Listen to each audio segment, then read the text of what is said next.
భానునామ సంవత్సర నూతన సంవత్సర శుభాకాంక్షలు తెలియచేస్తూ ఈ సంవత్సరంలో అందరికీ కూడా పరమేశ్వరుడు ఇతోధికముగా ఆయురారోగ్య ఐశ్వర్యములనిచ్చి ప్రతివారి ఇంటిలో మంగళప్రదంగా శుభకార్యములు జరుగుతూ ఆనందప్రదంగా జీవితం గడిచేటటువంటి సౌభాగ్యమును కటాక్షించుగాక అని ఆ స్వామి పాదములు పట్టి ప్రార్థన చేస్తూ ఒక చిన్న స్వవిషయాన్ని విజ్ఞాపన చేసి తర్వాత ఉపన్యాసాన్ని ప్రారంభం చేస్తాను. నేను ఈ ఊరు నుంచి బదిలీ అయిన తరువాత చేసినటువంటి మొదటి ప్రసంగం ఇది. ఎందుచేత అంటే నేను సడన్ గా ట్రాన్స్ఫర్ వస్తుంది అని అనుకోలేదు. లేకపోతే యథార్థంగా రేపటి నుంచి నేను 30 రోజుల పాటు రామాయణం మీద ప్రవచనం చేసి సంపూర్ణ రామాయణం చెప్పాలి అని సంకల్పం చేసి ఉన్నాం. కానీ అసంకల్పితమీ విహాయదకస్మాత్ ప్రవర్తతే నివర్త్యారంభమారబ్ధం నమ దైవస్య కర్మ తత్ అంటాడు అయోధ్యాకాండలో రాముడు. నువ్వు అనుకున్నది అవదు సుమా, పరమేశ్వరుడు తలిచింది అవుతుంది.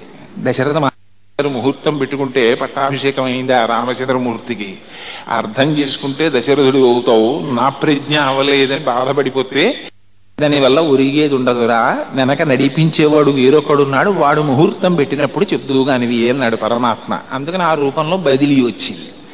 అయితే పక్కన పశ్చిమ గోదావరి జిల్లా నిడదవోలులో వేశారు. నాకు దాని గురించి పెద్ద చింత ఏం లేదు, పక్క జిల్లాలోనే కదా వేశారు, లోనే వేశారు.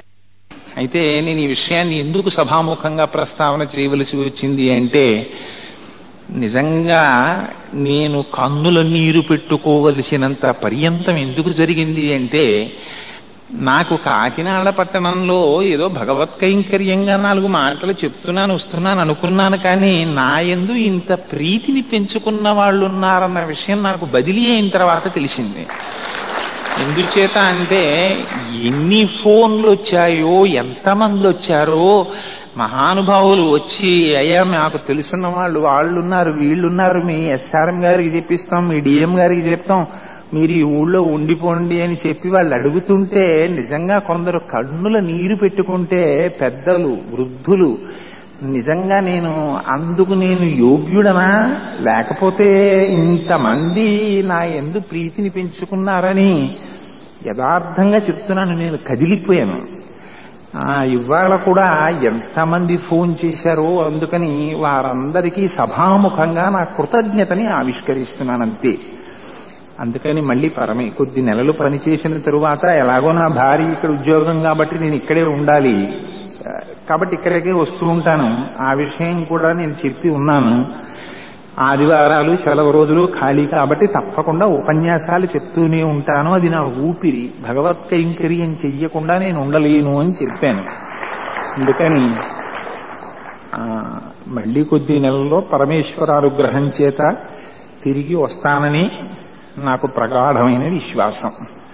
సరే, ఆ విషయాన్ని అక్కడతో ముగిస్తూ ఇది ఎందుకు చెప్పవలసి వచ్చింది అంటే, సభాముఖంగా ఒక్కసారి నా కృతజ్ఞతని ఆవిష్కరించడానికి ప్రకటించానంతే. అందుకని ఇంకా ఇవాల్టి రోజున ఉగాది పర్వదినాన్ని పురస్కరించుకొని ఈనాటి సాయంకాల సమయమునందు కలౌ వెంకటనాయక అని పేరు. ఆ శ్రీ వెంకటాచలపతి కలియుగంలో ఆయన సమస్త ప్రపంచాన్ని కూడా నిర్వహించేటటువంటి దక్షతని బాధ్యతని స్వీకరించినటువంటి గొప్ప స్వరూపం అది. అందుచేత ఆ వెంకటేశ్వర స్వామి వారి యొక్క వైభవాన్ని 4 మాటలు చెప్పవలసింది అని బ్రహ్మశ్రీ రేపాక సుబ్బారావు గారు ఆజ్ఞాపించి ఉన్నారు. వారు సరస్వతీదేవి యొక్క చరణ సేవలో పునీతులైనటువంటి మహాపురుషులు. అందుచేత నాకు సుబ్బారావు గారంటే ఒక ప్రత్యేకమైనటువంటి గౌరవం. అందుకని వారి మాట సాక్షాత్తుగా ఒక మహర్షి యొక్క మాటగా భావించి తప్పకుండా ఉగాది నాడు ఎలాగో ఊళ్ళోనే ఉంటాను కాబట్టి ఆ ప్రసంగం చేసేటటువంటి భాగ్యాన్ని ఆ వెంకటాచలపతి నాకు కటాక్షించాలని కోరుకుంటున్నానని ప్రారంభం చేశాం. అందుచేత ఆ శ్రీ వెంకటేశ్వర వైభవము అంటే అది సామాన్యమైనటువంటి విషయం కాదు.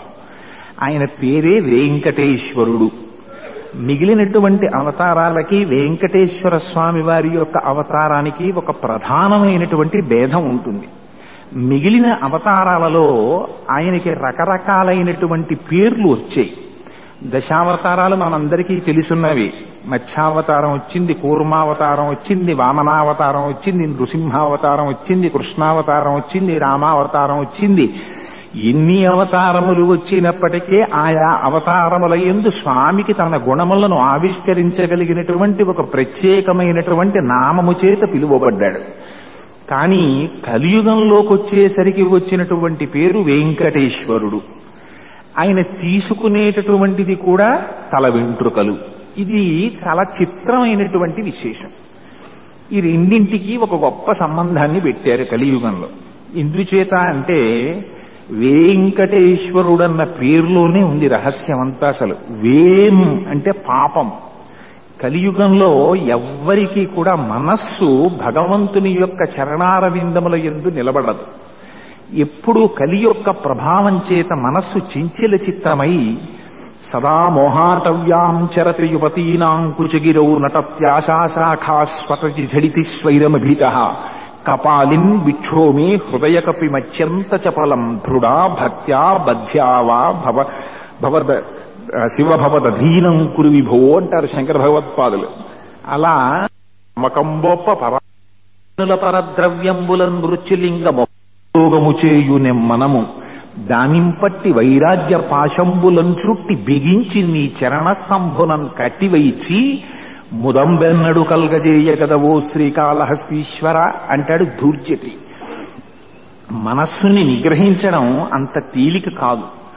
ఆ మనస్సు చేత అనేకమైనటువంటి పాపములు చేస్తుంటాం.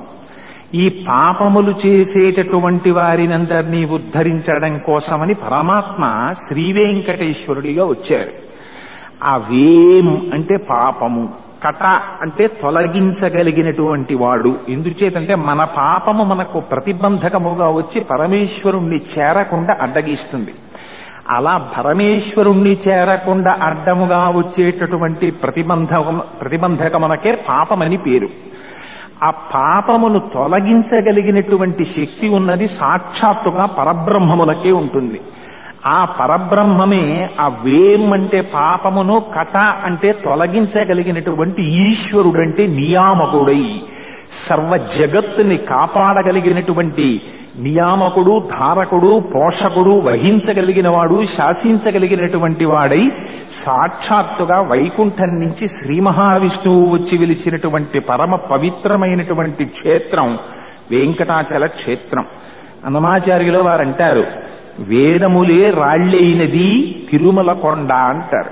సాక్షాత్తుగా వేదములే ఆ కొండలుగా మారాయంటారు. అక్కడ ఉన్నది ఎంత చిత్రమైన మాట చెప్పారంటే, ఈ బ్రహ్మాండోత్తర పురాణంలోను, వరాహ పురాణంలోను మొదలైనటువంటి పురాణాల్లో వెంకటాచల ప్రశస్తి అని ప్రత్యేకంగా వర్ణించారు.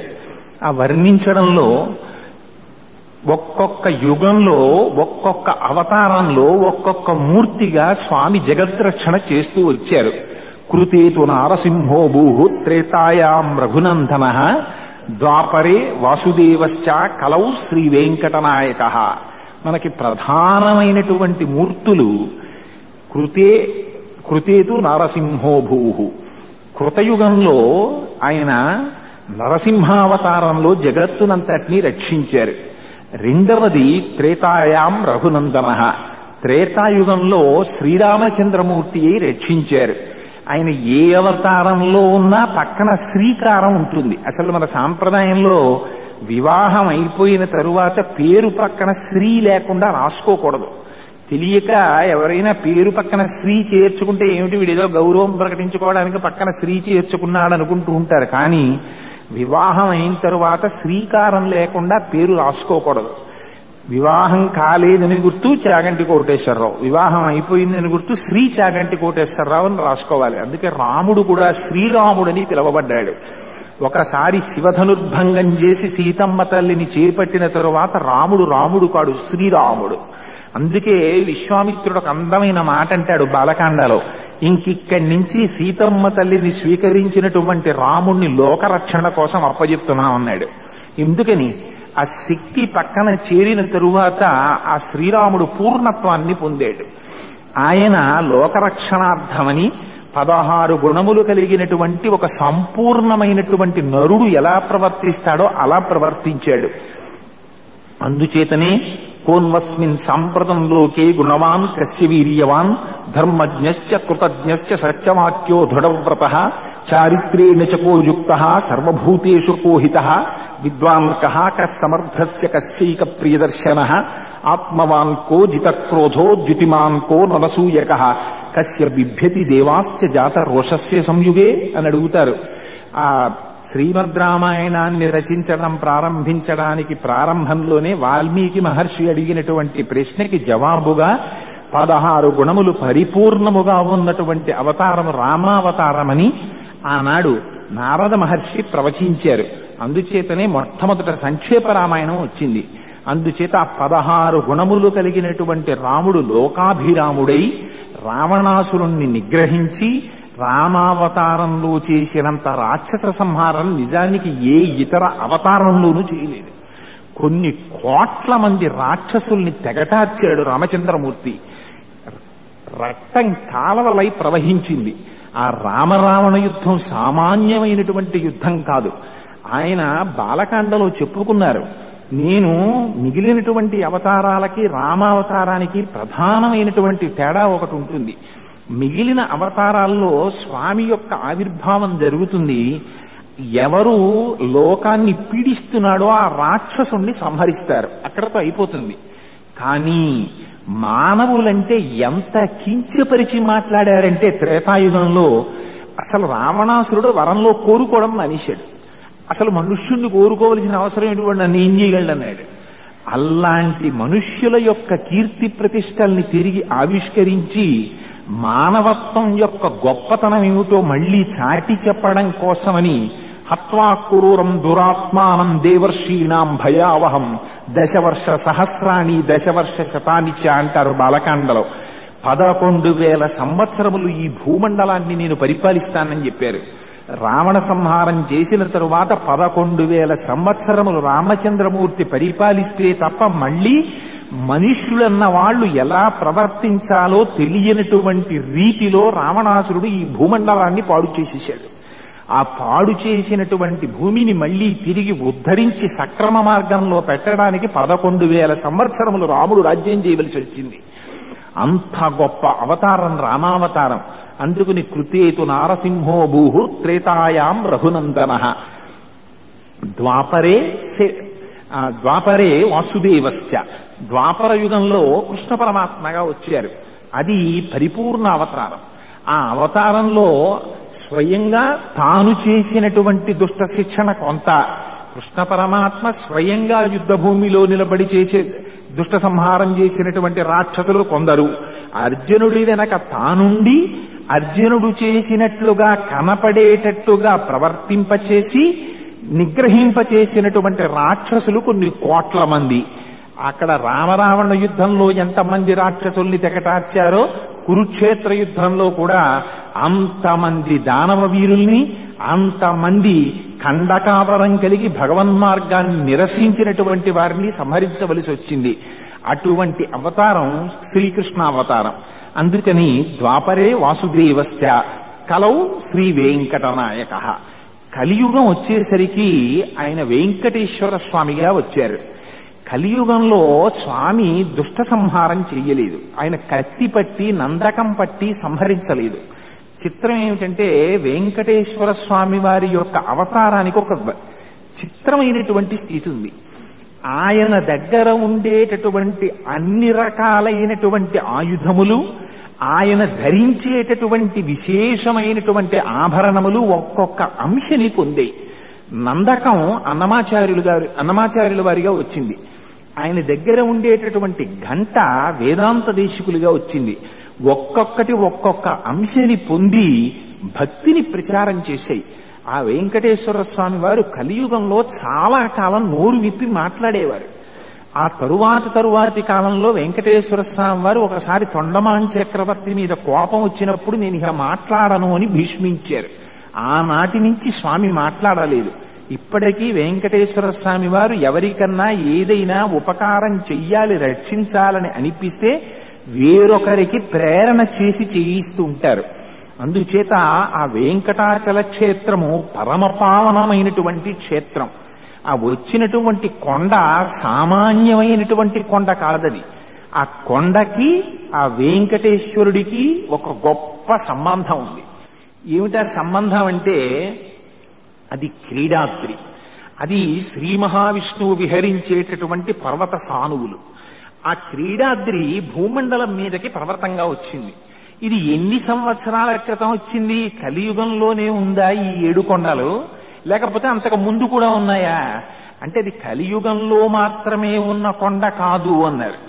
అది మొట్టమొదట్లో దాన్ని పిలిచినప్పుడు కొంతకాలం కృతయుగంలో దానికి వృషాచలం అని పేరు ఉండేది. ఆ తరువాతి కాలంలో దానికి అంజనాచలం అని పేరు ఉండేది. ఇంకా కొంతకాలం అయిపోయిన తర్వాత కలియుగం వచ్చిన తరువాత దానికి వెంకటాచలం అని పేరు వచ్చింది. యుగాలు మారిపోతున్నా ఆ కొండ మాత్రం అలాగే ఉండిపోయింది.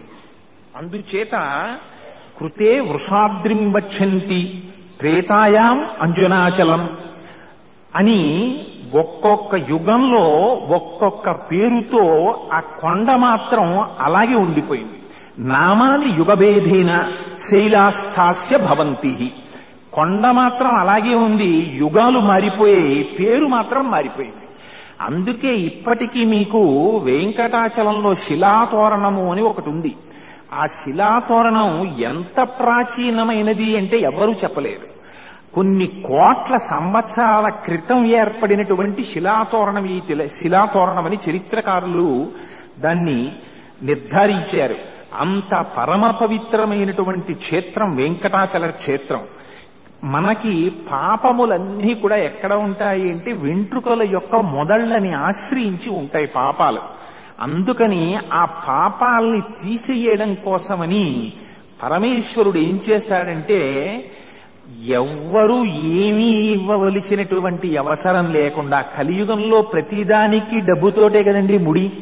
₹1 పరమేశ్వరుడి దగ్గర హుండీలో వెయ్యాలన్నా కూడా అమ్మో రూపాయి వెయ్యడం అనిపిస్తుంది. అందుకని మన ప్రమేయం లేనిది, మనం పెంచాలని ప్రత్యేకం పెంచవలసినటువంటి అవసరం లేది, తనంత తాను పెరిగేది, భగవంతుని కృపచేత ఉండేది అని వెంట్రుకలైన అడిగాడు. ఎంత విచిత్రమో చూడండి. ఆ వెంట్రుకల మొదళ్ళను ఆశ్రయించి పాపాలు ఉంటాయి.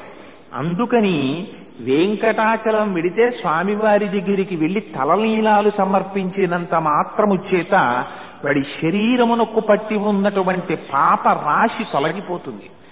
అందుచేత వెంకటాచలానికి ఆ ప్రాశస్త్యం ఉంది. మళ్ళీ వారణాసికి అటువంటి ప్రాశస్త్యం ఉంది. వారణాసి పట్టణంలో ప్రవేశిస్తుంటేనే శరీరానికి పట్టి ఉన్నటువంటి పాపములన్నీ ఎగిరి చెట్లెక్కి కూర్చుంటాయిట. వారణాసి ఎంత గొప్పదో రామకృష్ణ పరమహంస దర్శనం చేశారు. అవి ఆ చెట్ల మీద కూర్చుని నిరీక్షిస్తాయిట, మళ్ళీ వాడు తిరిగి వస్తున్నప్పుడు పట్టుకుందామని.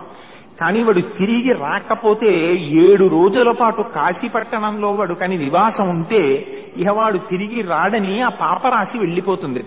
అందుకని వారణాసిలో ఉండడం కూడా అంత గొప్ప విషయం. వెంకటాచలానికి వెళ్లి తలనీలాలు సమర్పించినంత మాత్రం చేత శరీరమునకు పట్టినటువంటి పాపరాశి ధ్వంసమైపోతుంది. అంతగా పాపరాశిని ఖండించగలిగినటువంటి గొప్ప అవతారం ఆ వెంకటేశ్వర అవతారం. ఆ వెంకటేశ్వరుడు రావడానికి ప్రధానమైనటువంటి కారణాలు 3 చెప్తారు. ఈ 3 కారణాలే. ఒకటి, మొట్టమొదటి కారణం ఏమిటంటే నారద మహర్షి ఒక రోజున వెళ్లి అడిగారు వెంకటేశ్వర స్వామి వారిని. వెంకటేశ్వర స్వామి వారంటే వైకుంఠంలో విరాజమానుడై ఉన్నటువంటి శ్రీ మహావిష్ణువు. ఆయనని వెళ్లి అడిగారు, స్వామి నువ్వు స్థితికారుడవు కదా, ఈ ప్రపంచంలో కలియుగంలో అల్పాయుర్దాయం కలిగినటువంటి ప్రజలు అనేకమైన పాపకృత్యములు చేసి ఆ పాపములు ప్రతిబంధకములు కాగా పరమేశ్వరుణ్ణి దర్శించలేక బాధపడుతున్నటువంటి స్థితిలో వాళ్ళని ఉద్ధరించడానికి నువ్వు చేసేటటువంటి ఉపకారం ఏమిటి, చెయ్యవలసినది అని ప్రార్థన చేస్తే ఆనాడు శ్రీ మహావిష్ణువు అభయం ఇచ్చారు. నేను కలియుగంలో వెంకటేశ్వరుడిగా అవతరిస్తాను. ఒక్కసారి వచ్చి నా దర్శనం చేసినా, తలనీలాలు సమర్పించినా, ఒక చిన్న ఆర్జిత సేవ చేసినా కలియుగంలో అశ్వమేధాది యాగములు నిషిద్ధం. మనం ఆ యజ్ఞయాగాదులా చెయ్యలేము. అందుకని యజ్ఞానికి అన్నింటికన్నా కావలసినది భూరి సంభారాలు ఇవ్వాలి. ఇది సామాన్యమైన విషయం కాదండి. యజ్ఞం చేయడం అంటే బాలకాండలో చెప్తారు యజ్ఞం చేయడం అంటే ఎలా ఉంటుందో. తన రాజ్యం అంతటినీ ధారపోసేయమంటే పోసేశాడు దశరథ మహారాజు గారు. యజ్ఞం చెయ్యాలి అంటే యజ్ఞంలో భూరి దక్షిణ ఇవ్వడానికి సిద్ధపడాలి ముందు. అందుచేత యజ్ఞయాగాదులు చెయ్యలేరు. కాబట్టి ఏమిటి, ఒక్కసారి వెంకటాచలం వెళ్ళి ఒక్క చిన్న ఆర్జిత సేవ చేశాడా? ఆర్జిత సేవ కూడా అక్కర్లేదు. ఒక్కసారి వెళ్ళి స్వామికి ఇలా నమస్కారం చేశాడా? చాలుబడి పాపరాశి దగ్ధమైపోతుంది. వాడు ప్రత్యేకమేమీ బట్టికెళ్ళక్కర్లేదు. ఆ తల మీద ఉన్న వెంట్రుకలు తలనీరాలు సమర్పించేస్తే చాలు, ఆ పాపరాశి తీసేస్తానన్నాడు. అందుకుని వెంకటేశ్వర స్వామిగా వస్తున్నానని ప్రతిజ్ఞ చేశారు. రెండవ కారణం, ఆయన కృష్ణ పరమాత్మగా ఉన్నప్పుడు ద్వాపరే వాసుదేవశ్చ కదండి. అందుకని ద్వాపర యుగంలో ఆయన శ్రీకృష్ణ పరమాత్మగా వచ్చారు. ఆ శ్రీకృష్ణ పరమాత్మగా ఉండగా యశోదాదేవి అత్యంత ప్రేమతో ఆ కృష్ణ పరమాత్మని పెంచి పెద్ద చేసింది. ఎంత ప్రేమతో పెంచి పెద్ద చేసిందంటే నిజంగా కృష్ణుణ్ణి, అది బహుశః యశోదాదేవి పొందినటువంటి అదృష్టాన్ని ఈ ప్రపంచంలో ఎవ్వరూ ఎక్కడ ఏ తల్లి పొంది ఉండదు. రామచంద్రమూర్తిగా కౌసల్యాదేవి కంది శ్రీ మహావిష్ణువుని. ఏ సామాన్యమైన కష్టం పడలేదు ఆవిడ. బాలకాండలో చెప్తారు, రామచంద్రమూర్తి కుమారుడిగా జన్మించాలి అంటే అశ్వమేధయాగం చేశాడు దశరథ మహారాజు గారు. అశ్వమేధయాగం చేస్తే పాపం పోతుంది. ముందు కొడుకు పుట్టకుండా అడ్డుపడుతున్నటువంటి పాపము పోవడం కోసమని ముందు అశ్వమేధయాగం చెయ్యాలి. అశ్వమేధయాగం చేస్తే ఆ రాజ్యమంతా ఇతర దేశాలన్నీ తిరిగి వచ్చినటువంటి గుర్రం వెనక్కి తిరిగి వచ్చిన తరువాత దాన్ని సంహరిస్తారు. ఆ కత్తి చేత్తో పట్టుకుని 6 కత్తులో ఎన్నో పట్టుకుంటుంది పట్టపురాణి. పట్టుకుని సంహరించాలి. సంహరించి ఒక రోజు రాత్రంతా రాజుగారి యొక్క ధర్మపత్ని మనస్సులో అరమరిక లేకుండా తన భర్త అయినటువంటి చక్రవర్తిని ఎలా కౌగిలించుకుని పడుకుంటుందో అలా గుర్రాన్ని కౌగిలించుకుని పడుకోవాలి. అలా పడుకునేటప్పుడు ఇది గుర్రము యొక్క మృత కళేబరం అనేటటువంటి భావన రాకూడదు. రాకుండా పడుకోవాలి. పడుకుంటే ఆ యజ్ఞాన్ని చేయించినటువంటి మహర్షులు వచ్చి వస్త్రాన్ని ఆచ్ఛాదన చేస్తారు, దుప్పటి కప్పుతారు. ఇద్దరికీ కలిపి ఒకే దుప్పటి. అలా కౌగిలించుకుని పడుకోవాలి. అలా ఒక రాత్రంతా పడుకుంది కౌసల్య. మరునాడు ఆ గుర్రం నుంచి వచ్చినటువంటి భాగాల్ని తీసి అగ్నిహోత్రంలో హవనం చేస్తారు. ఆ వచ్చేటటువంటి ధూమాన్ని చక్రవర్తి నిలబడి ఆ హోమ ధూమాన్ని పీల్చాలి. ఆ పీలిస్తే అప్పుడు ఆ పాపం పోతుంది. పోయిన తరువాత పుత్రకామేష్టి చేస్తారు.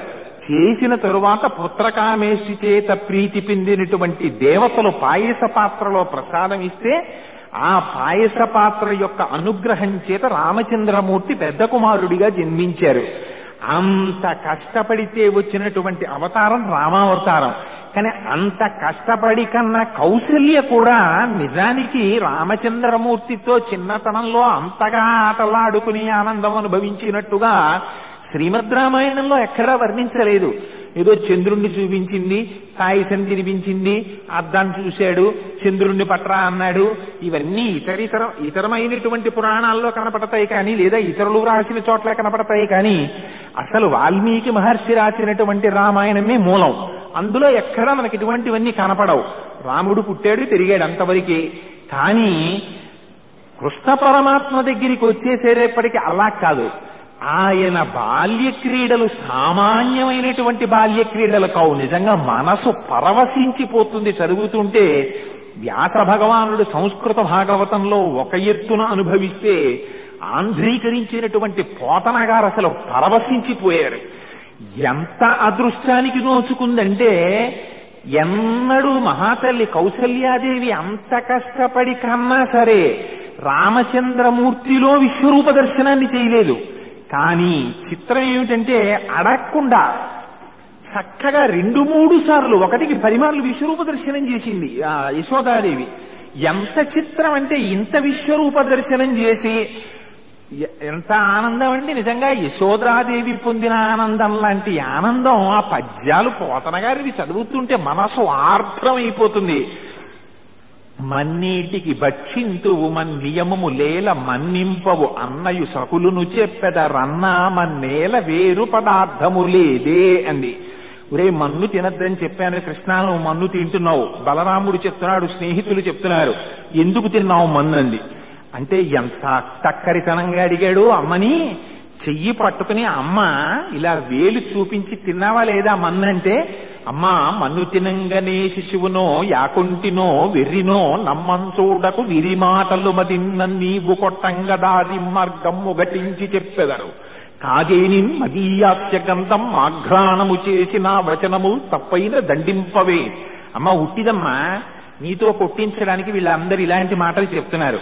అమ్మ నేను మట్టి తింటే నా నోరు మట్టి వాసన రాదు, ఏది నా నోరు తెరుస్తాను, వాసన చూడు, మట్టి వాసన వస్తే అమ్మ నన్ను కొట్టేయమ్మా అన్నాడు. అంటే పిచ్చి తల్లి యశోద అయితే ఏది నోరు తెరింది. ఆ నోరు తెరిచేసరికి నోట్లోకి చూసింది పాపం, ముక్కు పెట్టి వాసన చూద్దామని. ఆ లలితాంగి కనుంగొనే బాలుని ముఖమందు జలది పర్వత వన సికి తెరల చేసి దిక్పాలాది కారండంబైన బ్రహ్మాండంబునం కలయో కల్లయో వైష్ణవమాయయో ఇతర సంకల్పార్థమో సత్యమో తలపన్నేరకయున్నదాననో యశోదాదేవికానో పరస్థలమో బాలకుడెంత వీని ముఖస్తంభై అజాండంబు ప్రజ్వలమయ్యుండుటకేది హేతువో మహాశ్చర్యంబు చింతింపగన్. ఎడిది పిల్లవాడా, వీడి నోట్లో సమస్త బ్రహ్మాండములా, ఏమిటే ఆశ్చర్యపోయింది యశోదాదేవి. అటువంటి అవతారం కృష్ణావతారం. ఇంత కష్టపడి పెంచి పెద్ద చేసినా ఆ కొడుకు పెళ్లి చూసేటటువంటి ముచ్చట ఆవిడికి తీరలేదు. ఆవిడ రుక్మిణీ కళ్యాణం చూడలేదు. అందుకని కోరుకుంది, కృష్ణ ఇంత కష్టపడి పెంచి పెద్ద చేశానయ్యా, నీ కళ్యాణం చూడలేదు అంది. అమ్మ మాట కాదనలేనటువంటి బలహీనత అసలు ఏ అమ్మ అవసరం లేనటువంటి పరమేశ్వరుడికి కూడా అమ్మ పేరు చెప్పేటప్పటికి ఇలా ఉంగిపోతాడు. అందుకని ఆయన అన్నాడు, అమ్మా నేను వెంకటేశ్వర స్వామి వారిగా అవతరించినప్పుడు నువ్వే దగ్గరుండి పెళ్లి చేద్దువుగాని అమ్మా అన్నారు. ఆ మాట నిలబెట్టుకోవడం కోసమని వకుళమాత చేతుల మీదుగా వివాహం చేసుకోవడానికి వెంకటేశ్వర అవతారం వచ్చింది. మూడవ కారణం వేదవతిని పరిగ్రహించాలి తాను. వేదవతి అంటే ఇదొక చాలా ఆశ్చర్యకరమైనటువంటి విషయం. ఎంత చిత్రం జరిగిందంటే, పూర్వం కుశధ్వజుడనేటటువంటి ఒక మహర్షి వేదాన్ని ఉపాసన చేస్తూ యజ్ఞయాగాది క్రతువులు చేస్తూ పక్కన దర్భలు పెట్టి అంతర్ముఖుడై సమాధి స్థితిలో ఉండగా ఆయన యొక్క పూర్వపుణ్య ఫలం చేత, ఆయన చేసినటువంటి ఉపాసన బలం చేత ఆ దర్భల మీద ఒక చంటి పిల్ల ఏడుస్తూ ఆడుకుంటూ కనపడింది. కన్నులు తెరిచి చూశారు, ఈ పిల్ల దర్భల మీద పుట్టింది కనుక ఈ పిల్లకి వేదవతి అని పేరు పెడుతున్నాను అని ఆ పిల్లని పెంచి పెద్ద చేశారు. యుక్త వయస్సు వచ్చిన తర్వాత అమ్మ నీకు వివాహం చేస్తాను అంటే ఆవిడంది, నాన్నగారు నేను ఎప్పుడూ శ్రీ మహావిష్ణువుకే భార్యని అంది. అంతే కదండి, వేదం ఎవరి దగ్గర నుంచి వస్తుంది? పరమేశ్వరుడి నోట్లోంచి వస్తుంది. అందుకని వేదం ఆయనకి చెందినదే కదా, అందుకని నేను పరమేశ్వరుడికే చెందినదానను ఉంది. అంటే ఆయన అన్నారు, అమ్మ అలా కాదు, శ్రీ మహావిష్ణువుని భార్యగా పొందడం అంటే మాటలా? ఆనాడు పార్వతీదేవి హిమాలయ పర్వతముల మీద కూర్చుని తపస్సు చేసి పరమశివుణ్ణి భర్తగా పొందినట్లుగా నువ్వు కూడా హిమవత్ పర్వత ప్రాంతమునకు చేరి తపస్సు చేసి శ్రీ మహావిష్ణువుని భర్తగా పొందు అన్నారు. ఆవిడ వెళ్లి తపస్సు చేస్తోంది. రావణాసురుడు వచ్చాడు. వచ్చి బలవంతంగా ఆవిడ్ని గ్రహించే ప్రయత్నం చేస్తూ ఉండగా, ఇలా స్త్రీని బలవంతంగా చెరపట్టడానికి నువ్వు చేసేటటువంటి ప్రయత్నము చేతనే నీ వంశము నశించిపోవుగాక అని శపించి అక్కడ పుట్టినటువంటి దావాగ్నిలో ప్రవేశించి ఆవిడ శరీరాన్ని విడిచిపెట్టే ప్రయత్నాన్ని చేసింది. ఆ సమయంలో అగ్నిహోత్రుడు ఆవిడ సాక్షాత్ వేదవతి కనుక ఆవిడని స్వీకరించి తన భార్య అయిన స్వాహాదేవికి ఇచ్చి పెంచమని ఇచ్చాడు. ఇది జరుగుతూ ఉండగా కొంతకాలానికి రావణాసురుడు వచ్చాడు. సీతమ్మ తల్లిని అపహరించి తీసుకుని పోతున్నాడు. ఎదురుగుండా అగ్నిహోత్రుడు వచ్చాడు. వస్తే వచ్చినవాడు అగ్నిహోత్రుడు సద్బ్రాహ్మణుడని చూసి నమస్కరించలా. వీడికి కావలసినటువంటి పరాభవం చెయ్యాలనుకున్నాడు అగ్నిహోత్రుడు. అని ఎంత పని చేశావురా దుందుడుకుతనంగా, నేను ఎదురొస్తే కనీసం నన్ను మాట మాత్రం పలకడించలేదు. అవునులే, నీ మతికి మౌఢ్యం ఏర్పడింది. నీ రథంలో పెట్టుకున్నది నిజమైన సీత అనుకుంటున్నావు, ఆవిడ మాయా సీత. దూరశ్రవణ విద్య ఉంది రామచంద్రమూర్తికి. నువ్వు మారీచుడితో కలిసి సీతమ్మని అపహరించడానికి మాట్లాడిన మాటలు ఇక్కడే కూర్చుని రాముడు విన్నాడు. అసలు సీతని తెచ్చి నాడిగిరి పెట్టి మాయ సీతని తెచ్చి నీ పర్ణశాలలో పెట్టాడు. ఆ మాయా సీతని నువ్వు పట్టుకెడుతున్నావు అన్నాడు. ఎంత గొప్ప మాట చెప్పావయ్యా, చెప్తే చెప్పావు గాని కోపంలో అసలు సీతని ఇలా పట్టరా అన్నాడు అని అగ్నిహోత్రుడి దగ్గరున్న వేదవతిని తాను తీసుకెళ్లాడు. అసలు సీతని తీసుకొచ్చి అగ్నిహోత్రుడి దగ్గర వదిలేశాడు. 14 అరణ్యవాసం జరిగిపోయిన తరువాత రావణాసురుని యొక్క అంతఃపురంలో అశోకవనంలో 12 నెలల పాటు సీతమ్మ తల్లి పనుపున వేదవతి బంధీకృతయ్యి ఉండిపోయింది. యుద్ధకాండలో రామచంద్రమూర్తి రావణాసురుణ్ణి సంహరించిన తరువాత అసలు సీతని తాను స్వీకరించడం కోసమని ఈ మాయా సీత అగ్నిహోత్రుడి దగ్గరికి వెళ్ళిపోయింది వేదవతి. అసలు సీత బయటికొచ్చింది. అందుకని అగ్ని పరీక్ష అనేటటువంటి నెపం జరిగింది. ఆనాడు అగ్నిహోత్రుడు ప్రార్థన చేశాడు, నీ భార్యగా 12 నెలలు ఇక్కడ ఉన్నది కనుక. అంటే ఇద్దరు ఉంటారా నిజంగా? వేదము యొక్క స్వరూపమే సీతమ్మ, సీతమ్మ యొక్క స్వరూపమే వేదవతి.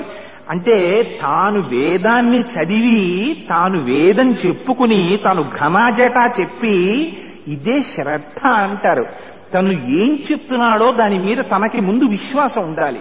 ఆ విశ్వాసం లేకపోతే అది వాడికే పతన కారణం అవుతుంది. రావణాసురుడు వేదం చదువుకున్నాడు, సంధ్యావందనం చేస్తాడు, కానీ సీతమ్మ తల్లిని అపహరించి తీసుకొచ్చాడు. వేదం ఇటువంటి మాటలు చెప్పిందా?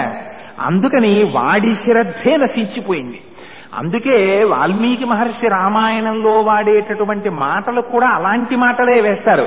సన్నామివ మహాకీర్తిం శ్రద్ధామివ విమానితాం పూజామివ పరీక్షీణాం ఆశాం ప్రతిహతామివ అంటారు సీతమ్మ తల్లిని. ఎలా ఉందిరా సీతమ్మ అంటే కరిగిపోయిన పూజలా ఉందిట, చెడిపోయిన శ్రద్ధలా ఉందిట. ఇందుకు ఈ మాటలు ఇవన్నీ ఆవిడ గురించి కాదు, తాను రోజు పూజ చేస్తున్నాడు శివ పూజ, కానీ ఆ పార్వతీదేవే సీతమ్మ తల్లిగా ఇక్కడ ఉన్నది అన్నది గుర్తించలేకపోయాడు. తను ఏ కులదేవతారాధన చేస్తున్నాడో ఆ కులదేవతా స్వరూపమే ఆ అమ్మవారే తన పక్క ఇంట్లో పక్కవారి భార్యగా ఉందని గుర్తించగలగాలి. అలా గుర్తించలేని నాడు తన పతనములకు తాను హేతు అవుతాడు. అది తెలుసుకోలేకపోయాడు. అందుకని తన శ్రద్ధ తనకి పోతోంది. ఇదిగో ఈ ఆస్తిక్య బుద్ధిని నిరూపించడమే ఆ వేదాన్ని తీసుకెళ్లి ఆ వేదవతి మళ్లీ అగ్నిహోత్రంలోకి వెళ్లిపోయినటువంటి వేదవతిని పరిగ్రహించమని అగ్నిహోత్రుడు రామచంద్రమూర్తిని ప్రార్థన చేశారు. 12 నెలల పాటు సీతమ్మ తల్లి యొక్క పనుపున ఆ రావణాసురుని అశోకవనంలో బంధీకృతయ్యి ఉన్నది కనుక ఈవిడిని భార్యగా చేపట్టమని అడిగితే రాముడు అన్నారు, ఇది రామావతారం, ఈ అవతారంలో కేవలం ఏకపత్ని వ్రతం, అందుకని స్వీకరించాను. కానీ కలియుగంలో నేను మళ్లీ వెంకటేశ్వరుడిగా వస్తాను. ఆ వెంకటేశ్వరుడిగా వచ్చినప్పుడు వేదవతి మళ్లీ అయోనిజగా పద్మావతిగా ఆవిర్భవిస్తుంది. ఆనాడు పద్మావతి పరిణయం అన్న పేరుతో పద్మావతిగా స్వీకరిస్తాను అని మాట ఇచ్చారు. ఈ 3 మాటలు నిలబడాలి. ఈ 3 మాటలు నిలబడడం కోసమని శ్రీ వెంకటేశ్వరావతారం వచ్చింది. మన అదృష్టం ఏమిటంటే అంత గొప్ప అవతారం. అటువంటి స్వామి మనకి కూతవేటు దూరంలో రాత్రి పడుకుని నిద్రపోతే ఉదయం తెల్లవారి లేచేసరికి ఆ వెంకటాచల క్షేత్రంలో ఉండగలిగినంత దగ్గరలో ఆ తిరుమల క్షేత్రం ఉండడం. ఆ తిరుమల క్షేత్రంలో ఉన్నటువంటి 7 కొండలే 6 కొండలు ఉండకూడదా, 5 కొండలు ఉండకూడదా, 4 ఉండకూడదా, 8 ఉండకూడదా? ఆ ఉండడం కూడా చిత్రం ఏమిటంటే 7 కొండలే ఉంటాయి. వృషాద్రి, వృషభాద్రి, గరుడాద్రి, అంజనాద్రి, శేషాద్రి, వెంకటాద్రి, నారాయణాద్రి, 7 కొండలు. ఈ 7 కొండలు దాటి ఇందో కొండ ఉండకపోయినంతసేపు అడిలిపోయారు. ఇదేమిటి ఇంత రక్తం కారిందేమిటి స్వామివారి గడ్డానికి అంటే అప్పుడు వెంకటేశ్వర స్వామి వారు సేపే ఇది శివం, ఆత్మ వెళ్ళిపోయిందనుకోండి ఇది శవం. ఆ ఆత్మస్వరూపమైనటువంటి పరమాత్మ ఉన్నారే అదే 7 కొండల మీద ఉన్నటువంటి వెంకటేశ్వరుడు, అదే నారాయణాద్రి. నారములంటే జీవులకన్నింటికి ఆధారభూతమయ్యున్నటువంటి స్వరూపం ఏదుందో అదే నారాయణాద్రి మీద ఉండేటటువంటి వెంకటేశ్వరుడు. అందుకే 7 కొండలు ఎక్కుతారు. 7 చక్రములు దాటితే ఆనందానుభూతి కలుగుతుంది. అసలు ఆనంద నిలయం ఎక్కడుంటుందో తెలుసా అండి? ఆనంద నిలయం ఇక్కడ ఉంటుంది, బ్రహ్మస్థానంలో. ఇక్కడ ఉండేటటువంటి సహస్రారం అని ఇక్కడ 1000 రేకుల పద్మం ఉంటుంది. ఆ షట్చక్ర భేదనం అని చేస్తారు శ్రీ విద్యలో. మూలాధారము, స్వాధిష్టానము, అనాహతము, మణిపూరము, విశుద్ధి, ఆజ్ఞ, సహస్రారం అని షట్చక్ర భేదనం చేస్తే ఈ సహస్రారం దగ్గరికి వచ్చేసరికి ఆ పరమశివుని యొక్క పరమశివ పర్యంక నిలయామ్మని ఆ పరమశివుని యొక్క తొడ మీద కూర్చుని అమ్మవారి యొక్క దర్శనం అవుతుంది. అలా దర్శనం అయితే ఆ యోగి యొక్క నాడీమండలం అంతా అమృత వృష్టి చేత తడిసిపోతుంది. అలా తాను అనుభవించగలిగినటువంటి ఆనందము ఏదైతే ఉందో ఆ ఆనంద స్వరూపమే పరమాత్మ స్వరూపం. అందుకని షట్చక్ర భేదనం అయితే ఆనంద నిలయంలో ఉన్న పరమేశ్వర దర్శనం అవుతుంది. అందుకని 7 కొండల మీదే ఆయన ఉంటాడు. ఈ 7 కొండలు ఎక్కడంలో కూడా ఒక రహస్యం ఉంటుంది. ఈ 7 కొండలు సాలగ్రామాలే, 7 కొండలు మహర్షులే. అక్కడ చెట్టు, పుట్ట, పిట్ట ఏది కానివ్వండి అన్ని మహర్షుల యొక్క అంశాలు. అక్కడ పుట్టినది ఏది సామాన్యమైంది కాదు. అన్నమాచార్యుల వారికి దర్శనమైంది. చెప్పులు విప్పి చూస్తే రామానుజాచార్యుల వారంతటి వారు కాళ్లతో ఆ పాదాలతో కొండని తొక్కడం ఇష్టం లేక పాదాల్ని తీసి కాళ్లతో కట్టుకుని మోకాళ్ళకి డేకుతూ పైకెక్కారు. ఎందుకని ఆ కొండంతా సాలగ్రామ శిలలు కాబట్టి. అంత పరమ పవిత్రమైన కొండ వెంకటాచల క్షేత్రం. ఆ వెంకటాచల క్షేత్రంలో ఆ 7 కొండలే మొట్టమొదటిది వృషభాద్రి. వృషభం అంటే ఎద్దు. చూడడానికి ఆ కొండ కొంచెం ఒక ఎద్దు ఉన్నట్టుగా ఉంటుంది, కానీ యథార్థమనకది వృషభమని కాదు. వృషభానికి ఋగ్వేదంలో ఒక సంకేతం ఉంది. అది ఏమిటంటే 4 శృంగాః 3 పాదాః ద్వైశీర్షే సప్తహస్తా సోస్య త్రైబద్ధః వృషభః రోరవీతి మహాదేవో మర్త్యాగం అవివేశ అని. అటువంటి నందీశ్వరుడి మీద ఎక్కువస్తాడట పరమశివుడు. ఆ వృషభం అంటే ఎద్దు. ఎద్దు మీద పరమశివుడు కూర్చుంటాడు. ఆ ఎద్దంటే ఎటువంటి ఎద్దుట? 4 శృంగాః. దానికి 4 కొమ్ములు ఉంటాయిట నందీశ్వరుడికి. 4 శృంగాః 3 పాదాః. 3 పాదములుంటాయిట. 3 పాదాః ద్వైశీర్షే 2 తలలుంటాయిట. ద్వైశీర్షే సప్తహస్త 7 చేతులుంటాయిట. సప్తహస్త త్రైబద్ధః 3 చోట్ల కట్టబడుతుందిట. అటువంటి నంది మీద ఎక్కి మహాదేవుడు వస్తున్నాడంటారు. ఇది నిజానికి నందీశ్వరుడు అలా ఉంటాడని కాదు, శబ్దమునకు సంకేతం. శబ్దానికి లక్షణాలన్నీ ఉంటాయి. 4 శృంగాః 4 కొమ్ములుంటాయి అంటారు. 4 కొమ్ములంటే పరా, పశ్యంతి, మధ్యమ, వైఖరి అని 4 రకాలుగా ఉంటుంది మాట. అదే నిర్వికల్ప సమాధిలో ఉంటే పరావాక్కు వినపడుతుంది, సవికల్ప సమాధిలో ఉంటే పశ్యంతి వాక్కు వినపడుతుంది. ఎవరికి వారికి లోపల వినపడేటటువంటి వాక్కుకి మధ్యమ అని పేరు, పైకి వినపడేటటువంటి మాటకి వైఖరి అని పేరు. 4 శృంగాః 3 పాదాః 3 పాదముల చేత నడుస్తుంది. అదే భూత భవిష్యత్ వర్తమాన కాలములు. 3 పాదాః ద్వైశీర్షే కార్యశబ్దం కారణశబ్దం. ద్వైశీర్షే సప్తహస్త.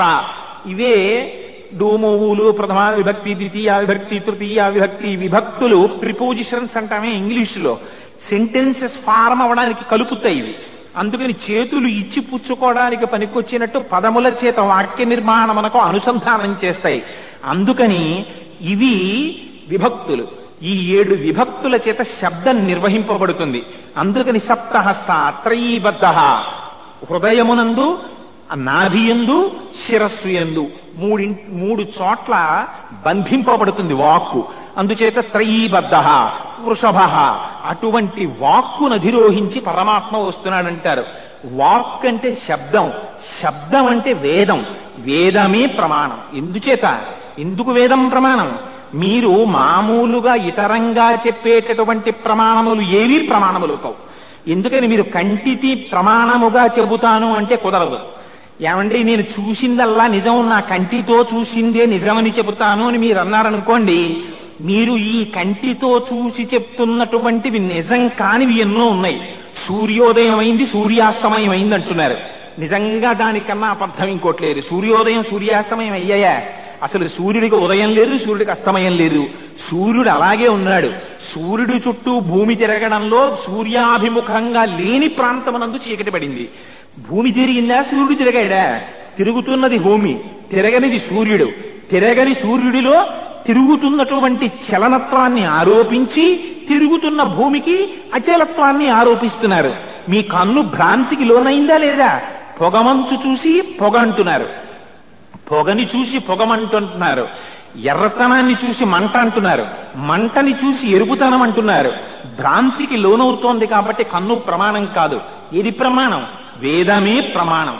అందుకని వేదము యొక్క ప్రమాణాన్ని అంగీకరిస్తే మొదటి కొండవాడు ఎక్కుతాడు. అందుకని మొదటిది వృషభాద్రి, రెండవది వృషాద్రి. వృషాద్రి అంటే వృషం అంటే ధర్మం. వేదంలో పూర్వభాగం అంతా ధర్మం గురించి చెప్తుంది.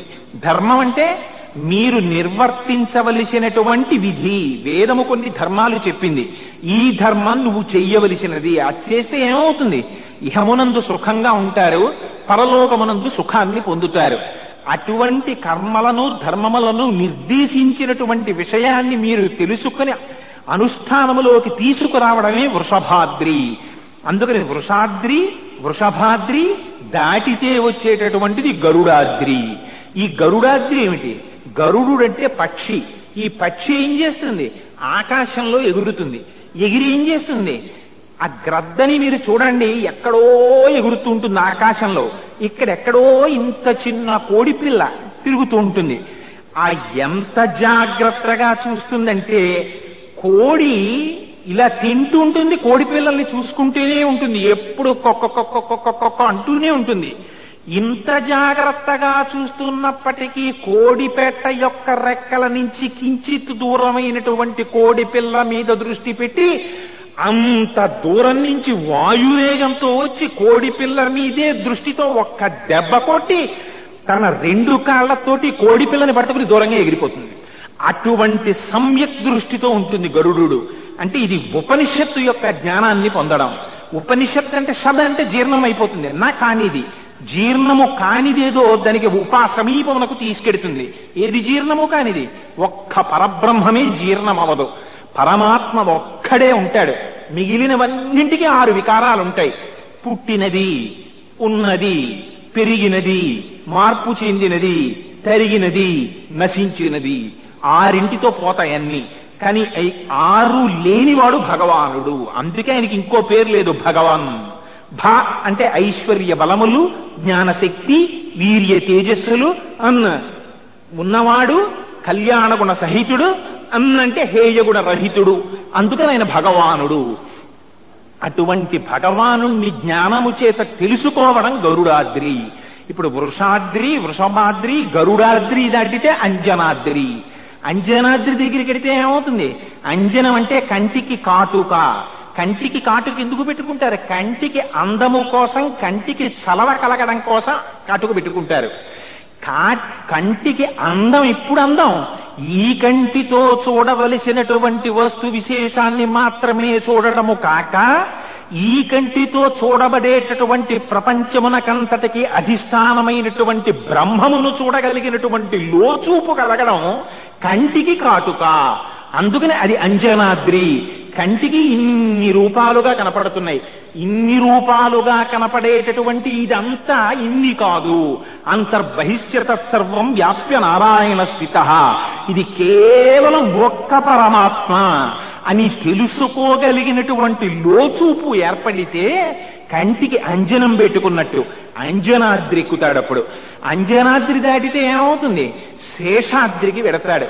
ప్రపంచాన్నంతటినీ భగవన్మయంగా చూసేటటువంటి స్థితికి వచ్చేసాడు అనుకోండి. వాడికి రాగద్వేషాలుండవు, వాడికి ఎవరి పట్ల క్రోధం ఉండదు, ఎవరి పట్ల శత్రుత్వం ఉండదు. భగవద్గీతలో అంటాడు స్వామి, తుల్య నిందా స్తుతిర్మౌని సంతుష్టో ఎనకేనచిత్ అనికేత స్థిరమతి భక్తిమాన్ మే ప్రియో నరః. ఉన్నది బ్రహ్మము తప్ప వేరొకటి లేదన్నవాడికి భయం ఎక్కడి నుంచి ఉంటుంది? తాను కాకుండా ఇంకోటి ఉందన్నవాడికి భయం, దానివల్ల ఏదో ప్రమాదం వస్తుందని. ఉన్నదంతా బ్రహ్మమే అన్నవాడికి భయం ఎక్కడి నుంచి ఉంటుంది?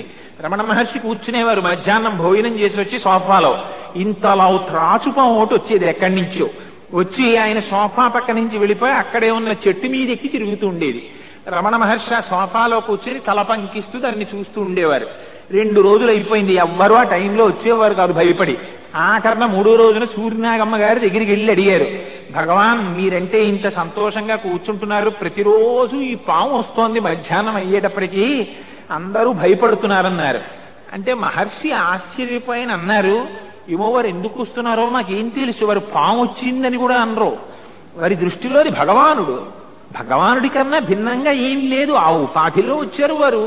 అందుకని ఏమో వారు ఎందుకు వస్తున్నారో మాకేం తెలుసు, మేము భోజనం చేసి వచ్చి కూర్చుంటున్నాం, వారు వస్తున్నారు, చెట్టు ఎక్కుతున్నారు, అలా తిరుగుతున్నారు, వెళ్ళిపోతున్నారు అన్నారు. అంటే వాళ్ళు అన్నారు, స్వామి మీరు ఇలాగే మాట్లాడతారు, కానీ మాకు ఇంకా ద్వైతం ఉంది కదా, అందుకని మాకు భయం, అందుకని మీరు ఒక్కసారి చెప్పండి అన్నారు. అంతా బ్రహ్మమైన వాడికి చూపుతో చాలు. ఆయన అన్నారు, స్వామి మీరు వస్తున్నారు, వీరికి ఎందుకో భయం కలుగుతోందిట, అలాంటప్పుడు తమరు ఎందుకు ఇక్కడికి రావడం, మీరు మా ఎందుకు దయించి ఇక్కడికి ఈ సమయంలో రాకుండా ఉండకూడదా అన్నారు. ఒక్కసారి ఆ పాము కిందకి చూసి చెట్టు దిగి వెళ్ళిపోయింది. ఆనాటి నుంచి రావడం మానేసింది. చిత బ్రహ్మముగా నిలబడిన వాడికి బ్రహ్మముగా అవతల వాళ్ళ భావన తెలుస్తుంది, లేకపోతే ఎక్కడి నుంచి తెలుస్తుంది? కోతి వచ్చి ఏడుస్తోంది, రమణ మహర్షి గబగబా బయటికి వచ్చారు, ఆ కోతి వంక చూశారు, ఈయన కూడా ఏడిచి కండువా పెట్టి కళ్ళొత్తుకున్నారు. కళ్ళొత్తుకుంటే శిష్యులు ఆశ్చర్యపోయారు, కోతి ఏడుస్తోంది ఈయన ఏడుస్తున్నారు, ఏమైందని అడిగారు. అడిగితే ఏం చెప్పమంటావయ్యా, కోతుల్లో ఒక సాంప్రదాయం ఉంది, సాధారణంగా కోతికి పుట్టినటువంటి బిడ్డలు పుట్టగా మనవలు పుట్టుండగా ఒకవేళ కానీ ఆ కూతురో అల్లుడో ఆ పుట్టిన సంతానంలో ఒకళ్ళు మరణిస్తే రెండో వాళ్ళు పెంచాలి. కానీ చిత్రం ఏమిటంటే పాపం ఈ పెద్ద కోతికి కూతురు అల్లుడు కూడా పోయారట. ఇదిగో ఆ చిన్న మనవల్ని ఈ వయస్సులో అది పెంచవలసి వచ్చిందిట. చూడండి నా దౌర్భాగ్యం భగవాన్, ఈ వయస్సులో ఈ పిల్లల్ని నేను పెంచడమా, కడుపున పుట్టిన కూతురు అల్లుడు పోయారా అనేది ఏడుస్తోంది నన్ను చూసి, ఎంత కష్టం వచ్చిందని దాన్ని చూసి నేను ఏడిచానన్నాడు. ఇది ఎలా తెలుస్తుంది వానర భాష అంటే, బ్రహ్మముతో తాదాత్మ్యత చెందినవాడు లోకము యొక్క కష్టసుఖములన్నీ తెలుసుకుంటాడు, వాడికి భేదం ఉండదు, అంతా బ్రహ్మమే, సర్వం బ్రహ్మమయం జగత్, వాడికి తనకన్నా భిన్నంగా వేరే వస్తువు ఉండదు, అన్నింటిలోనూ బ్రహ్మమే. అందుకని వాడికి ఎంత ఆనందం, ఎప్పుడూ ఆనందమే. అసలు ఇంకో వస్తువేది ఉన్నదో ఒక్కటే వస్తువు, చిదానంద రూప శివోహం శివోహం, తాను ఆనంద స్వరూపుడు, తనకి దుఃఖం లేదు. ఆ స్థితికి నోటితో చెప్పడం చాలా తేలిక. నిడదవోలు ట్రాన్స్ఫర్ ఆర్డర్ వస్తే ఓహో కుపితుడైపోవడం, మళ్ళీ ఏదో 6 నెలల్లో ట్రాన్స్ఫర్ మళ్ళీ వెనక్కి చేసేస్తారంటే ఆనందపడిపోవడం, ఇది కాదు. ఎప్పుడూ ఒకలా ఉండగలిగిన వాడు బ్రహ్మం. అందుకని అదిగో అటువంటి స్థితిని పొందినటువంటి వాళ్ళు మహాపురుషులు. అదిగో ఆ స్థితికి ఎదగగలిగితే వాడు అంజనాద్రిని చేరుకున్నట్టు. అందుకని అంజనాద్రి ఎక్కాలప్పుడు. అంజనాద్రి దాటితే వెంకటాద్రి. వెంకటాద్రి అంటే వేమంటే పాపములు కటా తొలగిపోతాయి. ఇంకా వాడు తాను చేస్తున్నదని ఏం లేదు, అంతా బ్రహ్మమయం జగత్. బ్రహ్మమే చేయించుకుంటున్నాడు, బ్రహ్మమే చేస్తున్నాడు, బ్రహ్మమే తింటున్నాడు. రామకృష్ణ పరమహంస దగ్గరకు వచ్చి ఒక ఆయన ఒక విషయం చెప్పాడు. పూర్వకాలంలో ఒక సన్యాసి ఉండేవారట. ఆయన ఆకలి వేస్తే కొంచెం రోగం వచ్చినట్టు ఫీల్ అవుతారు. పెద్దవాళ్ల యొక్క పరిస్థితి ఎలా ఉంటుందంటే, అంతటి జ్ఞానం కలిగిన సన్యాసి కనుక ఆయన ఆకలి వేస్తే దాన్ని కూడా క్షుత్ బాధ అని పిలుస్తారు వాళ్ళు. దగ్గు వచ్చింది అనుకోండి, సిరప్ ఇస్తారు డాక్టర్ గారు, మంచి తీయగా ఉంటుంది, తాగితే కొంచెం మత్తుగా కూడా ఉంటుంది, హాయిగా ఉంటుంది. అలాగని ఈ దగ్గు 10 కాలంలో నాకు నిలబడుగాక అని ఎవడైనా కోరుకుంటాడా, లేకపోతే 2 సీసాలు పుచ్చేసుకుంటాడా? 2 చెంచాలే పుచ్చుకోవాలి డాక్టర్ రాసినట్టు. ఇదేదో చాలా బాగుందండి, టీ కన్నారు 3 పూట్ల ఇది ఇచ్చేయని ఎవడండవు, స్పృహతపై పడిపోతాడు తాగితేను. అందుకని దగ్గు తగ్గే వరకే మందు, అంతేగాని దగ్గు తగ్గిపోయినా కూడా 70 రూపాయలు పోసుకున్నాను తినకపోతుందా నా సీసా పుచ్చేసుకోడు కదా ఎవడు లోపలికి, అలా వదిలేస్తాడు అంతే, దాన్ని పోతే పోయిందని. అలా పెద్దలు ఏమిటంటే అది కూడా క్షుత్ అంటే ఒక బాధ, ఆకలి, ఓహో దీనికి బాధ వేస్తోందని ఏదో తీసుకొచ్చి పారేస్తారు లోపల. దానికి రుచి గురించి వాళ్ళు ఏం తాపత్రయపడరు. అలా ఒక సన్యాసి ఒక మురికి కుండీ దగ్గర కూర్చుని ఎవరో పారేసినటువంటి ఆహారం అక్కడ కుక్కలు తింటున్నాయి, దాంతో పాటు ఈయన కూడా కూర్చుని ఆ పడేసినటువంటి అన్నాల్లో కొంచెం చేతిలో పెట్టుకుని ఈయన కూడా తింటున్నారు. తింటుంటే అటుగా పోతున్న వాళ్ళు చూసి, ఏమిటో ఈయన ఇంత పెద్ద సన్యాసిని మనం గౌరవిస్తాం, నమస్కరిస్తాం, ఏమిట్రా ఈయన వెళ్ళి ఈ కుండీ దగ్గర కూర్చుని ఈ పారేసిన అన్నం కుక్కలతో కలిసి తింటున్నాడు ఏమిట్రా అని వెళ్ళి అడిగారు. ఏమిటండి మీరు చేస్తున్నది, ఏమిటి తింటున్నారో మీకు ఏమైనా తెలిసిందా అన్నారు. అంటే ఆయన అన్నాడు, బ్రహ్మము తింటోంది, బ్రహ్మముతో కలిసి తింటోంది, కుక్కల రూపములుగా ఉన్నటువంటి బ్రహ్మముతో అన్నమనేటటువంటి బ్రహ్మాన్ని ఈ శరీరం అనబడే బ్రహ్మముగా నిలబడి బ్రహ్మమును తింటూ బ్రహ్మముగా ఆనందమును పొందుతోందన్నాడు. అది ఆయన స్థితి. అది మనకు అర్థం కాకపోతే ఏవో పిచ్చ మాట్లాడుతున్నాడని మనం వెళ్ళిపోతాం. అందుకే లోకంలో బాగా జ్ఞానం పొందిన వాళ్ళందరూ పిచ్చాళ్ళలా కనపడుతుంటారు. రామకృష్ణ పరమహంస ఈ స్థితిని చూసి నాకు ఎప్పుడు వస్తుందో ఈ పిచ్చి అన్నాడు. అందుకని జ్ఞాని పిచ్చివాడు ఒక్కలా ఉంటారు. అందుకే పరమశివుడికి ఒక గొప్ప నామం ఉన్మత్త శేఖరాయ నమః అని పేరు ఆయనకి. ఉన్మత్తుడు అంటే పిచ్చాడు, పిచ్చాళ్ళల్లో శాఖరుడివే అనువనో పేరు. అంటే ఆయనకి నిజంగా పరమశివుడు పిచ్చాడనే దాని అర్థం. అంతటి జ్ఞాని అని అర్థం ఆయనకి. అందుకని జ్ఞానగంగాధరుడైన. సరే, అందుచేత అదిగో అటువంటి స్థితిని పొందడం వెంకటాద్రి. వాడికి పాపపుణ్యాలుండవు. చివరిది నారాయణాద్రి. నారాయణాద్రి అంటే తురీయావస్థను కూడా దాటిపోయి తానే బ్రహ్మముగా నిలబడిపోతాడు. అటువంటి స్థితిని పొందడం నారాయణాద్రి. అందుకని వెంకటాచలంలో 7 కొండలు ఎక్కడం వెనకాతల ఇంత గొప్ప రహస్యాన్ని నిక్షేపించారు. ఎంత చిత్రమైనటువంటి విషయం అంటే, వెంకటాచలము అనేసరికి మనందరికీ జ్ఞాపకం వచ్చేది ఏమిటి అంటే, గబగబా స్టేషన్లో దిగడం, బస్సు ఎక్కడం, 7 కొండలు ఎక్కేయడం, ఆ కాటేజీలోకి వెళ్ళిపోవడం, స్నానం చేసేయడం, ఆనంద నిలయంలోకి వెళ్ళిపోవడం, స్వామివారికి నమస్కారం చేయడం, బయటికి వచ్చేయడం. అంటే నా వంటి వాడికి మీ వంటి వారి గురించి నేను చెప్పట్లా, మీకు తెలుసు అనుకోండి అన్నీని. కానీ యథార్థమునకు వెంకటేశ్వర స్వామి వారితో ప్రతిరోజు మాట్లాడి ఆయనతో కలిసి ఆనందాన్ని పంచుకున్నటువంటి మహాపురుషులు ఇప్పటికీ 7 కొండల మీద ఉన్నారు. ఎంత చిత్రమో తెలుసా అండి. అందులో సమయం తక్కువగా ఉంది కాబట్టి నేను కొంతమంది గురించి అయినా ప్రస్తావన చేయకపోతే, ఇటువంటి పరమ పవిత్రమైన రోజున ఏ మహాపురుషుల యొక్క పేర్లు విన్నంత మాత్రం చేత, చెప్పుకున్నంత మాత్రం చేత వెంకటేశ్వర స్వామి వారు చెవి ఒగ్గి వింటారో అటువంటి పరమ పవిత్రమైనటువంటి వ్యక్తులు వాళ్ళు. అందులో అగ్రగణ్యులు, మహానుభావులు. అదిగో ఆ శ్రీశైల పూర్ణులు అని మనం పిలిచేటటువంటి తిరుమల నంబి. మనం వెంకటాచలం వెడతాం. ఈ సహస్రదీపాలంకార సేవ చేసేటటువంటి రోడ్డులో, దక్షిణం రోడ్డులో తిరుమల నంబి దేవాలయము అని ఒక గుడి ఉంటుంది. కానీ ఎవరో ఒకరిద్దరు తప్ప అసలు అక్కడికి వెళ్ళి నమస్కారమే చేయరు. కానీ చిత్రం ఏమిటో తెలుసా అండి, వెంకటేశ్వర స్వామి వారు గుడి బయటికి వచ్చి ఊరిరిగింపుగా మాడవీధులలో తిరిగితే మొట్టమొదట ఆగి నీరాజనం పుచ్చుకునేది ఆ తిరుమల నంబి దేవాలయం దగ్గర. ఎందుచేతో తెలుసా, ఆయన ఎంత గొప్పవారంటే తిరుమల నంబి, ఆయన కేవలం వెంకటేశ్వర స్వామి వారికి ప్రాచీన కాలంలో అభిషేకం చేయడానికి మడినీళ్లు తీసుకొచ్చేటటువంటి వాళ్ళు కూడా లేనటువంటి రోజుల్లో గురువు గారి ఆదేశం మేరకి నీళ్లు తేవడం కోసమని మహానుభావుడు బయలుదేరి పాప వినాశనం దగ్గరికి వెళ్ళి కుండతో చీకట్లో బ్రాహ్మీ ముహూర్తంలో నీళ్లు తెచ్చేవారు. తెస్తుంటే ఒక రోజున వెంకటేశ్వర స్వామి వారు ఆయన భక్తిని పరీక్షించాలనుకున్నారు. అనుకుని లోకానికి చాటి చెప్పాలని ఒక చిన్న బోయవాడి రూపంలో వెనకాతలు వచ్చి, తాత దాహం వేస్తోంది, నీళ్ళు ఇవ్వా అన్నారు. అంటే ఆయన అన్నాడు, ఇవి వెంకటేశ్వర స్వామి వారికి అభిషేకానికి బట్టి పెడుతున్నాను రా, నీకు ఇవ్వడం ఏమిటి, నీళ్లు నేను ఇవ్వనన్నాడు. అంటే వెంకటేశ్వర స్వామి వారు ఆశ్చర్యపోయి చేతిలో ఉన్న బాణం ఒకటి తీసి ఆ కుండకేశారు. ఆ కుండ కన్నం పడింది, నీళ్లు పడుతున్నాయి. వెనకాతలు చేరి చక్కగా నీళ్లు తాగేశారు. కుండ ఖాళీ అయిపోయింది, తేలికైపోయింది. ఈవిడి తేలికైపోయిందని వెనక్కి తిరిగి చూశారు తిరుమల నంబి. చూస్తే పిల్లాడు నీళ్లు తాగుతున్నాడు చక్కగా. ఎంత పని చేశావురా, శ్రీనివాసుడి అభిషేకానికి పట్టుకెడుతున్నటువంటి జలఘటానికి కన్నం పెట్టి నీళ్లు తాగావా అని నిందించబోయారు.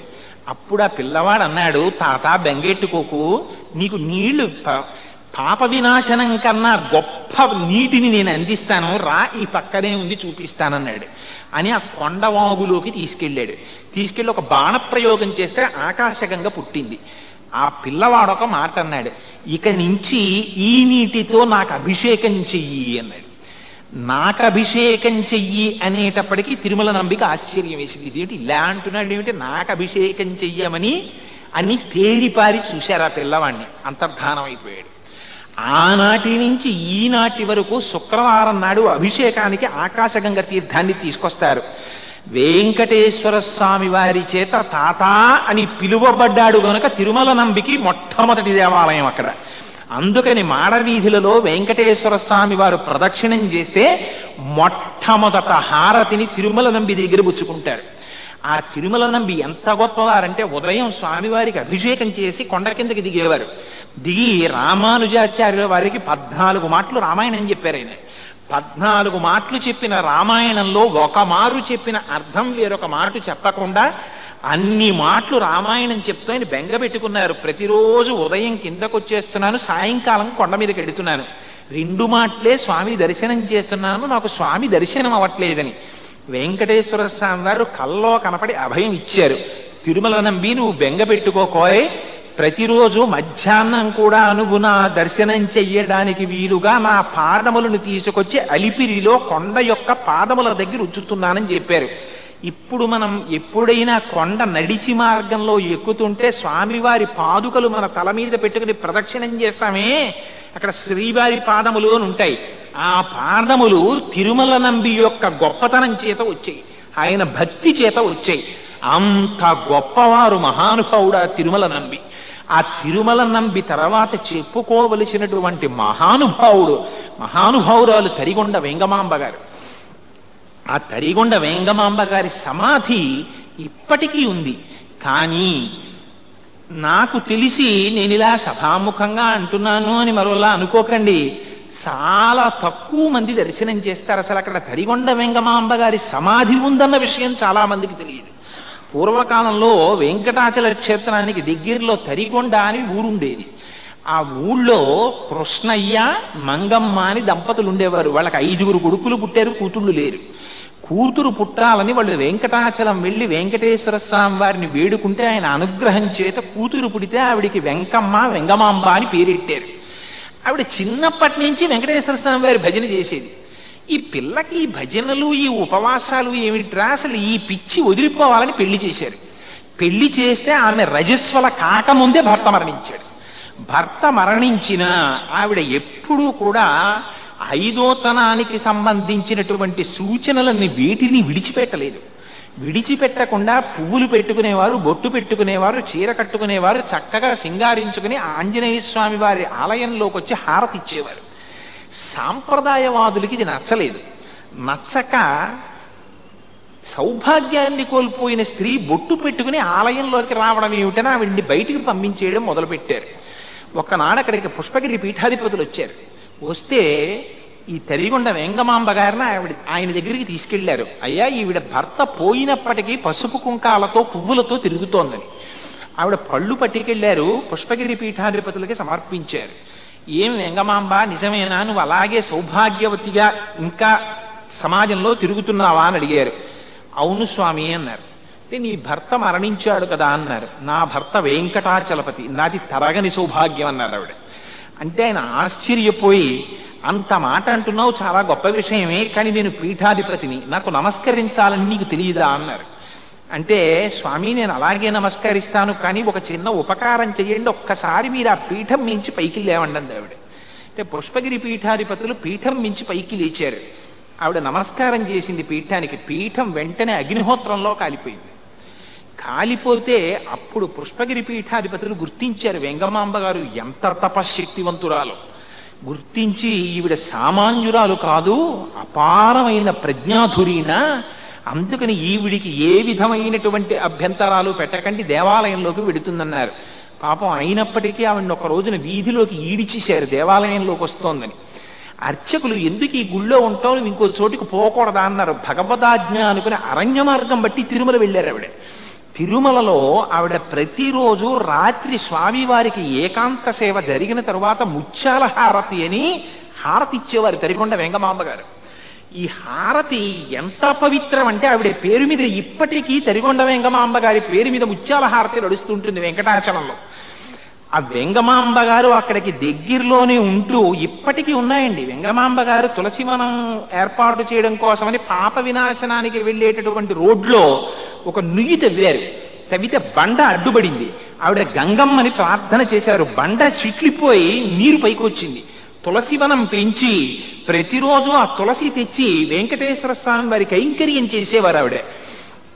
అటువంటి మహాతల్లిని ఆవిడ్ని కూడా అక్కడ ప్రభుత్వం తరపున అధికారికమైనటువంటి అర్చకులు కొందరు ఉండేవారు. వంశపారంపర్యంగా వచ్చిన వాళ్ళు కాకుండా ఒకానొక సమయంలో వచ్చినటువంటి ఇబ్బంది వల్ల బ్రిటిష్ వాళ్ళ సమయంలో అటువంటి అర్చకుల్ని పెట్టారు. ఆ అర్చకుల్లో అక్కరామ దీక్షితులు అనేటటువంటి ఆయనకి ఈ కరిగొండ వెంగమాంబ గారి మీద ఆగ్రహం ఉండేది. ఈవిడ సౌభాగ్యం కోల్పోయినటువంటి స్త్రీ రోజు వచ్చి ముత్యాల హారతి ఇస్తుంది ఏమిటి వెంకటేశ్వర స్వామి వారి గుళ్ళో అని ఆగ్రహం చెంది ఆవిడ భోజనం చేసి కూర్చున్న తరువాత వీళ్ళింట్లో భోజనం చేసినటువంటి ఎంగిలి విస్తరాకులన్నీ ఆవిడ తులసివనంలో విసురుతూ ఉండేవారు.